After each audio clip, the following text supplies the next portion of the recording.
Hey guys, what's up? It's Josh from Never Satisfied Tech. I got a new one for you, the Motorola Razr 2025. This phone was not made for me, but it was made for you. Let's get to it.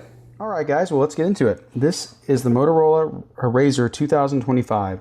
It's not the Pro, it's not the Ultra, it's just the plain original Razr.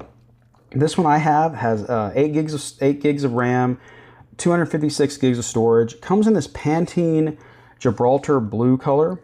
I think it's Gibraltar C. It's very nice. It's like a dark blue with kind of like metallic sides. Really great color. That's one thing with these Motorola phones I really like, is that they are coming back to doing a bunch of different kind of colors on their phones as opposed to just white, silver, black, kind of the stuff that we're kind of used to with other phone companies. Let me go ahead and give you some specs on it, and then I'll give you my honest opinion and tell you, if this is a good buy for most people. And then at the end, I'll put all the picture samples that I took with it so you can kind of see how the pictures look from the cameras. So just going off of, straight from Motorola, we got Android 15 on this thing. You get 3 years of updates. I've heard from people and read online that with Motorola, they're kind of slow on updating. I don't know if that's true or not from a personal perspective, but it's what people say. So take that with a grain of salt. You have 8 gigs of RAM, 256 gigs of storage on here. It has a MediaTek Dimensity 7400X processor. The internal display is a 6.9-inch AMOLED with full HD plus resolution with a 120 hertz refresh rate. The external display is a 3.6 AMOLED with a refresh rate of up to 90 hertz and peak brightness of up to 1700 nits.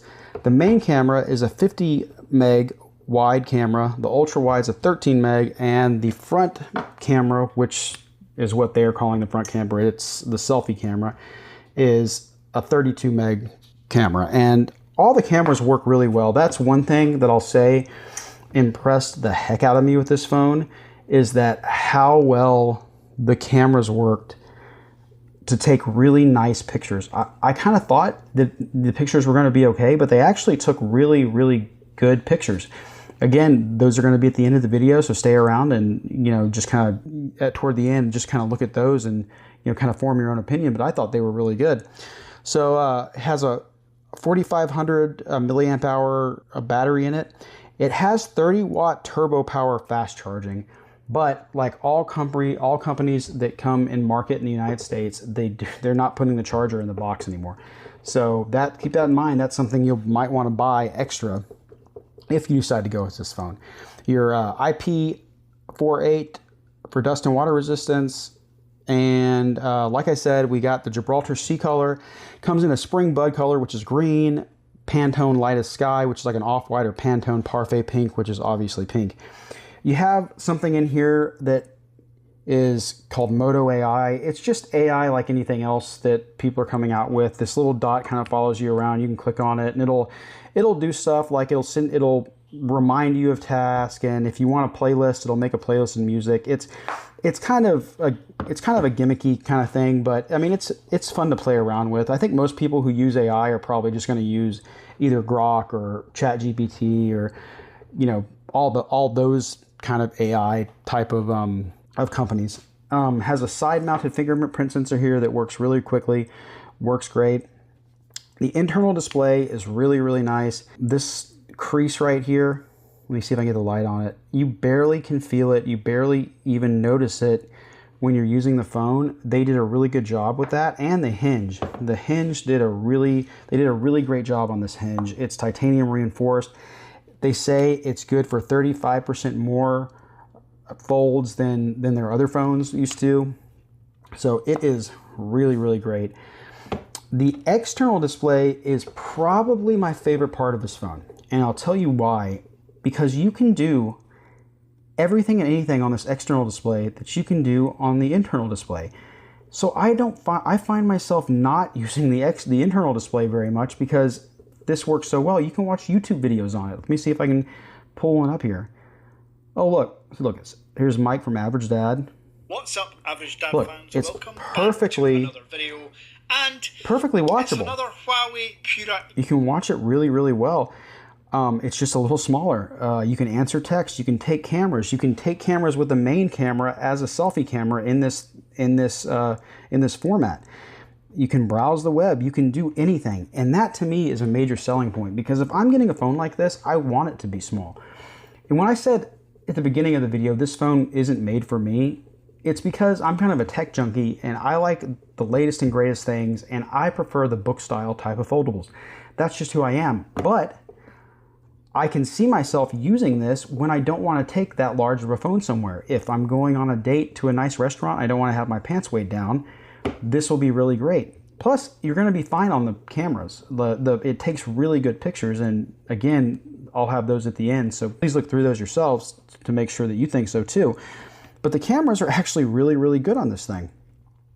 One con about it is the processor. That MediaTek processor is a mid-range processor. It's not a top-of-the-line Snapdragon Elite processor. It does, if you're doing a bunch of apps, it'll get bogged down. Let me see. Sometimes if I open the camera app, it takes a little bit. Switching between modes sometimes takes a little bit. It's not doing it as bad right now, so maybe it just kind of takes a little bit of time to get all the bugs kind of worked out as you're using it. But I think if you open a bunch of apps and try to do that, it probably still would get a little bugged down. But for most people, that's fine. You're not going to even notice it that much. I just notice it because I'm comparing it to phones that have a Snapdragon Elite processor in it. But if you just grabbed this and picked it up and played with it, you wouldn't even notice that.